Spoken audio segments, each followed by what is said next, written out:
All right, guys. Today is September 11th, 2020. And instead of talking about geography today, I think it's pretty important that we step back and talk about September 11th of 2001, right? And the terrorist attacks that took place here in the United States.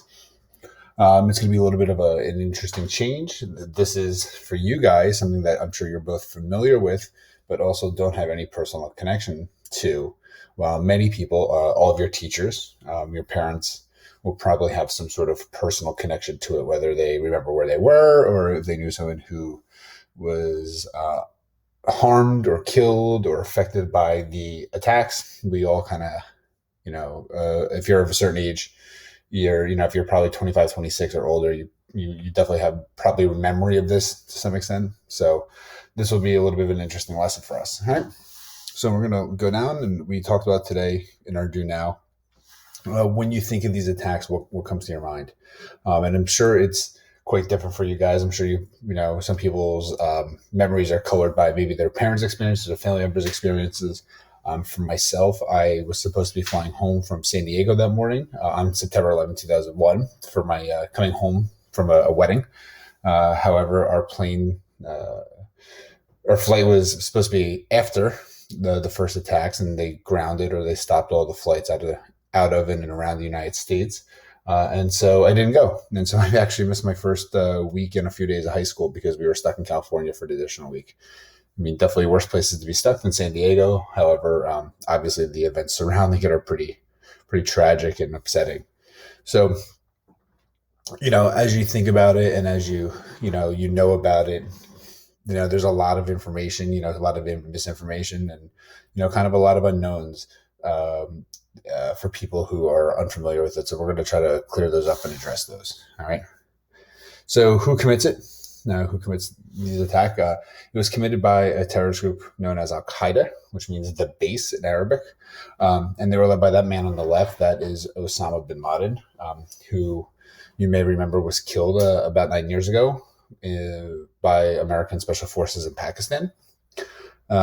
He was a known terrorist at the time. This was not a surprise, or he was not a surprise. He had committed other terrorist attacks or been part of plots to commit terror on American soil or against American interest forces, buildings around the world, including bombings in Africa, bombing of an American ship in the Persian Gulf in 2000, the USS Cole, and the first terrorist attacks on the World Trade Centers in 1993 when a car bomb was detonated in the parking garage below the building. So this was not his first time in the spotlight for these issues. Right? There were 19 hijackers. There were supposed to be 20. One had difficulty entering the United States. Of those 19, 15 came from the country of Saudi Arabia. Bin Laden, his family, they are Saudis, right? His family was quite well-to-do, involved in the oil industry, as many Saudis are if they have connections to the royal family. Others came from some of the other hijackers came from countries like the United Arab Emirates and Egypt as well. Right? Once they were inside the United States, the mastermind within the United States was a man by the name of Mohammed Atta. All right. And the group was divided into 4 different groups of 5. One did have 4, obviously, because of the 20th hijacker not being allowed into the country. We didn't know, obviously, at the time he was a hijacker. We were unsure. He actually was having problems with his passport and his visa, so that's why he couldn't enter.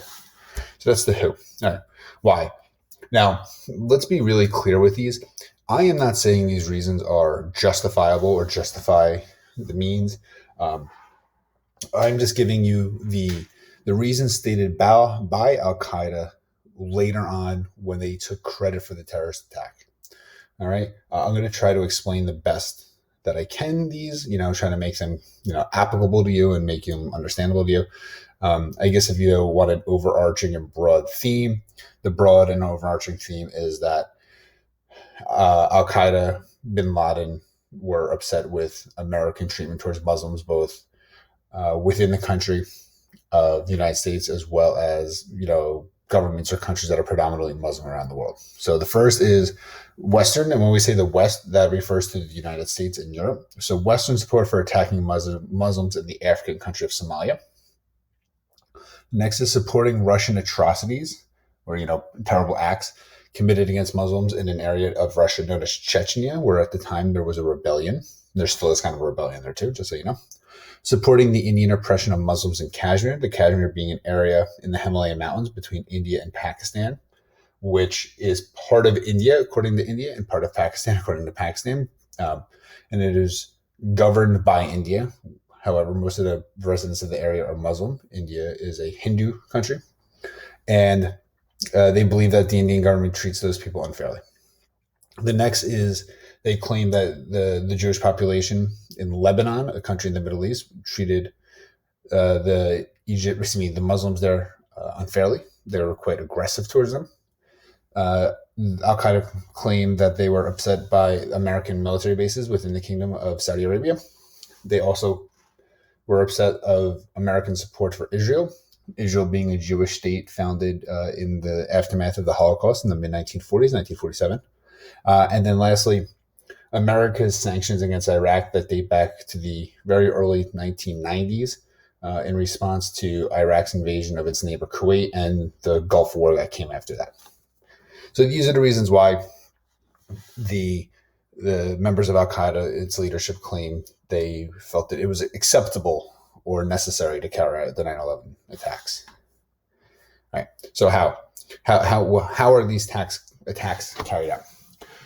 They are conducted by hijackers who are armed with box cutters. Now, I know it seems a little crazy because of your age, and if you've flown, your experience has probably been one with TSA, and it's quite strict.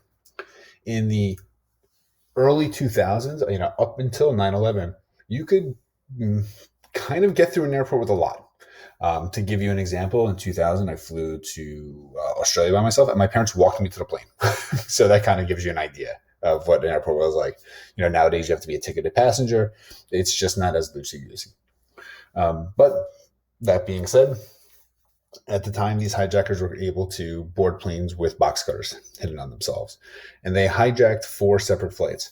American Airlines Flight 11 going from Boston to Los Angeles, United Airlines Flight 175 going from Boston to Los Angeles, American Airlines Flight 77 going from Washington, D.C. to Los Angeles, and lastly, United Airlines Flight 93 going from New York to San Francisco. You might have noticed that these are all East Coast cities, Boston, D.C., and Newark, and flying to West Coast destinations. The reason being, these planes would have been filled with fuel. They tended to be larger planes as well, and so they would have maximum impact based on their plans. So a little bit of a pretty horrific set of math skills that are used there, but this is the reason behind the selection of their flights. These were not random planes. These were not random decisions. What is 9/11, right? Why are we talking about it? It is the largest terrorist attack in American history. It is probably, or was up until this year, the defining event of the 2000s for the United States. Right? Ultimately, 2,996 Americans, or I shouldn't say Americans, people are killed. Over 6,000 are injured. Those numbers have definitely increased considering many people who are near ground zero have developed lung cancers or other ailments because of the chemicals breathed in from the fire and the dust in the days and weeks following the attack that were circulated in lower Manhattan, rescuers especially, first responders. So those numbers are going up, but it's kind of tricky to calculate the exact number. Ultimately, it totaled $10 billion in property damage. So that means just the value of the things destroyed was over $10 million. And we consider the total damages at $3 trillion. When we say total damages, we mean like how much did the airlines lose for people not willing to fly anymore? How much did companies lose in lost revenue because they could not open because, say, their businesses were destroyed or, they had to essentially rebuild themselves. So these are really significant, losses. $3 trillion is an astronomical amount of money. But the ultimate cost, numbers aside, is the loss of human life. This is a series from a series of photos known as the Falling Man. And these are some of the images that got kind of burned into our minds if we watched the news coverage that day of people who were above where the plane struck the building, who decided to take their own life by jumping. All right. And this is not here to scare you or make you, feel upset. It's here to remember that for all the numbers that are on the slide, Every one of those 2,996 people is a human being, right? It's a son, a daughter. It could be a father, a wife, a husband, a grandchild, an aunt, uncle, whomever, a best friend. And so all of those people have a story. All right. And so they shouldn't be lumped into just a number on a screen. Their story should be understood and appreciated. If you go to the 9/11 Memorial or Museum in Washington, excuse me, in New York City, it is phenomenal. And it does a great job of not only telling the story of the day, but telling the story of the people who are impacted by the day prior to, during, and absolutely subsequently afterwards as well. All right.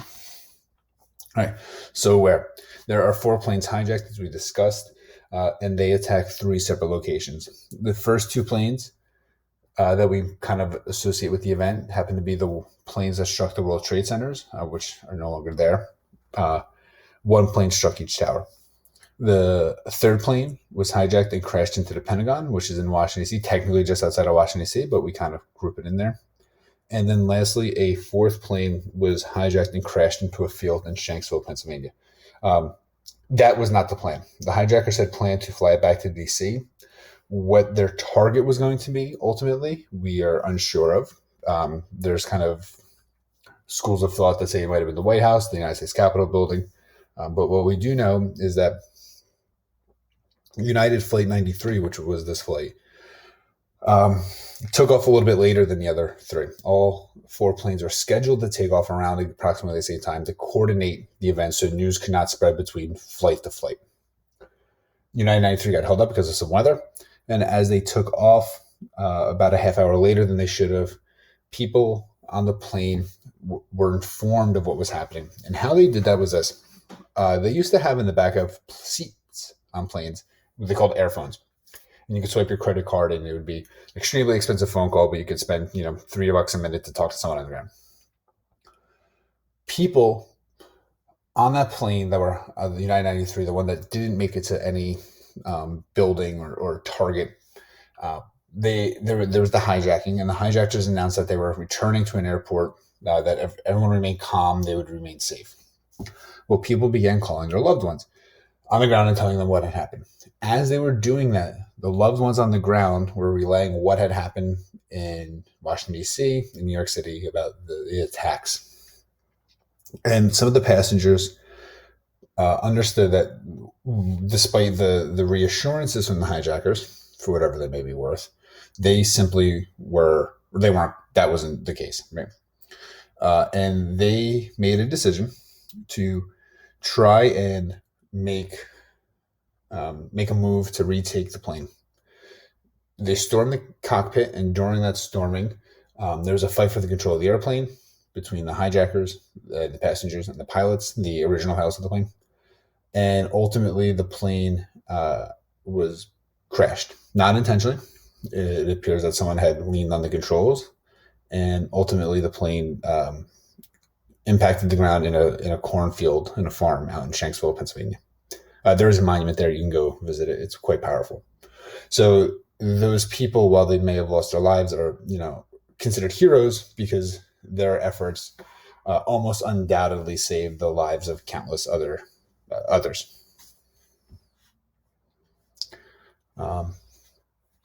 This is the first strike on the first building. We have very few images of this simply because you don't just film buildings randomly. However, the most famous footage of it was captured by a news crew or a documentary crew who happened to be filming New York City firefighters as part of a documentary. And they were responding to a call, and they're all kind of standing around outside and they're talking. And next thing you know, there's the sound of a jet, and the camera just happens to pan up in time to capture the first plane striking the World Trade Center. And this is a still photo from it. So you can see it struck pretty high up. The second impact right here, you can see pretty clearly that there is almost the outline of a plane in the side building, right? And you can see the explosion, the side building, same with the second tower. Same with the Pentagon. You can see this explosion here. This was taken by a security camera at the gate of the Pentagon. The Pentagon being actually the largest office building in the world, is home to the United States military. And then lastly, there is no photographs or films of the fourth plane impacting the ground, but we do have these images of an impact. Okay. When does this happen? So obviously September 11th, 2001, American Airlines flight number 11 departs at 7:59, is hijacked and crashed 47 minutes later into the World Trade Center, the North Tower specifically. United 175 it departs 15 minutes later, is hijacked and is crashed into the South Tower at 9:03. American Airlines flight 820, so you can see these are all grouped within 20 minutes. Departed 21 minutes, departs and is crashed into the Pentagon a little over an hour later on 9:37 a.m. And then here's that gap, right? That 22-minute gap. United 93 departs at 8:42 and then subsequently crashed into a field at 10:03. The South Tower collapses at 9:59 a.m. The North Tower collapses at 10:28. So from the very first hijacking to the collapse of the second tower, the entire event takes 2 hours and 29 minutes. All right, here are the flight paths. You can see the hijackings, right? Hijacked out of Boston, rerouted, flown south down the Hudson River, right here. Hijacked out of Boston, turned back around over northern and central New Jersey, right over Monmouth County, actually, and crashed into the South Tower.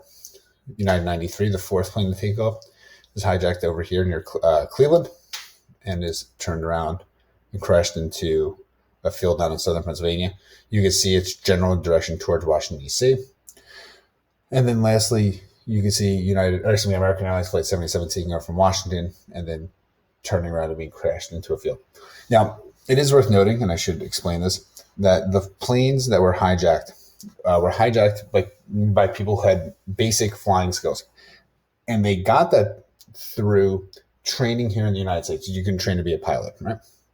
However, it's kind of like a red flag that no one really paid attention to as well as they should have, is that the hijackers requested to learn not how to take off, not how to land, simply how to fly and how to navigate. That's a pretty significant thing, right? Because if you're going to become a pilot, you need to both know how to take off and land, not just fly and maintain height. But this was overlooked, and some of the instructors who had instructed these people at different flight schools didn't make note of this and contacted some people, just so we're clear. All right. So what is the outcome? What does this lead to? All right. It leads to kind of what we grouped together as known as the War on Terror. And that man on the left, that is the president at the time, that's George W. Bush. Now, he was president elected in 2000 and served as president from 2001 to 2009. It leads to the invasions of two countries, Afghanistan in 2001 and Iraq in 2003. Afghanistan is invaded because that is where Al-Qaeda is operating out of. And I know that, I said they're Saudi, they're from Saudi Arabia. However, their operating base was out of Afghanistan, their training facilities. Later on, and this is kind of where it gets a little muddy, the United States invades Iraq saying they provided material support or knowingly helped the terrorists. The evidence for that is flimsy at best. However, at the time, some of the evidence was put forth as definitive. Whether it was or not, that's something else. Even today, there was a news that we're finally going to draw troops back down again. So we still have troops 19 years later in Afghanistan and 17 years later in Iraq, thousands of them as well. It leads to a rise of Islamophobia, right? A fear of people who are Muslim. Kind of personally, at the time, I being 14 and not very intelligent, I said, I hate Muslims, right? And my dad very quickly corrected me. He goes, no, you don't hate Muslims. He goes, you hate people who do bad things. He goes, there is a differentiation. Not all Muslims are bad. Not all of any group are bad or good. He goes, these are just bad people. And I think that's a really important distinction and lesson to keep in mind. A rise in patriotism, a love of America, but also a rise of nationalism. Nationalism is a love of your country that borders on dangerous. The reason being is you fail to see fault in your country where there may be fault, and you fail to believe that your country is not always right or the best. Now, we can't all be the best at everything all the time. We can't always be right. It's impossible. So nationalism can be a little bit of a dangerous thing because it tends to force people to view other nations as inferior, and that's not good. It leads to the passage of a law that we call the Patriot Act. This allows the government unprecedented abilities to spy on people, listen to phone calls, read emails, text messages, etc., without their knowledge. Not to get too in detail, however, there is laws, constitutional laws, the Constitution, that prevents the government from searching your ideas and your property without first getting a warrant for a judge. Basically saying, we have a reason to suspect that there may be a problem. Here is why, and going on from there. The creation of the security state. Think of cameras on every street corner, metal detectors in major event, intense plane security, bomb sniffing dogs in railroad stations. This is the creation of the security state. It was not like that for many of us when we were children. Right. And then lastly, maybe a little bit more of a touchy subject, it's human rights violations. The United States has captured people who they claim to be terrorists and held them at various sites around the world, most famously Guantanamo Bay, which is a military base owned by the United States in Cuba, the country of Cuba. And in America, if you were to be arrested, you have to be accused of a crime with evidence and put on some kind of trial, right? Your innocence or guilt is determined relatively quickly. We do have a constitutional right to a fair and speedy trial. These people who have been captured, some rightfully so, some wrongfully so, do not or are not afforded those same rights because they are considered foreign enemy combatants, which means you do not have the rights of American citizens. So we could capture, and we have captured people who spent years of their life in prison for committing no crimes. All right. So this is quite tricky. That is a violation of human rights. That's improper detainment, excuse me. So this is an issue that the United States has grappled with. So clearly huge amounts of fallout from this singular day in American history. All right. Now, as you're about to watch the video and as you've watched and saw this, this screencast, just think about, do you feel safe, right? All of the changes that we have undergone, we've put through in the world, we have done so in an attempt to make us feel safer. Do you? Now, obviously that could be very different this year with everything that's going on. But do you feel safe in terms of terrorist attacks? Do you feel safe at public spaces? Do you feel safe on getting on planes? I think that's an important concept. Or do you feel unsafe, and why? Or do you feel that you feel safe, but you're too inconvenienced by the things that make us safe, or your privacy is infringed upon by those things? I know it's a little bit of a bigger thought, an abstract thought, but it's definitely one that bears looking at. I think that's it, guys. I hope you have learned something. If you have questions, as always, you can comment. You can send me an email. You can, if you're in class, you can raise your hand and ask me in class. But I look forward to answering any questions that you may have. And I look forward to your success on doing the Google Form worksheet. All right. Thanks, guys.